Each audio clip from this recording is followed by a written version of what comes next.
ତ ଆସନ୍ତୁ ସାଙ୍ଗମାନେ ଦେଖିବା ଦିନ ଯାକ ଆଜି ମୁଁ କ'ଣ ଖାଇଲି। ତ ସକାଳୁ ଉଠିଲି ପଖାଳ ମାଛ ଭଜା ଆଳୁ କୋବି ଭଜା ହେଇଥିଲା।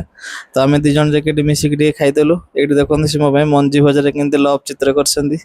ତାପରେ ଏଠି ଦ୍ୱିପହର ପାଇଁ ଲଞ୍ଚ ପାଇଁ ପ୍ରିପେୟାର ହେଇଯାଇଥିଲା। ଏଠି ମାଛ ଛିଞ୍ଚେଡ଼ା ହେଉଛି ଆଉ ଭାତ ଆମ୍ବ ହେଇଥିଲା। ତ ଏଠି ଦ୍ୱିପହରରେ ଆମେ ଭାତ ମାଛ ଛିଞ୍ଚେଡ଼ା ଆମ୍ବ କୋବି ଫୋବି ଖାଇଦେଲୁ। ଖାଇକି ଟିକେ ଶୋଇପଡ଼ିଲୁ। ତାପରେ ଆଇସ୍କ୍ରିମ୍ ବାଲା ଆସିଲା ତ ତାକୁ ଟିକେ ଡାକିଥିଲି। ମୋ ପାଇଁ ମମି ପାଇଁ ଆଉ ୟାଙ୍କ ପାଇଁ 3ଟା ଆଇସ୍କ୍ରିମ୍ ଆଣିଥିଲି।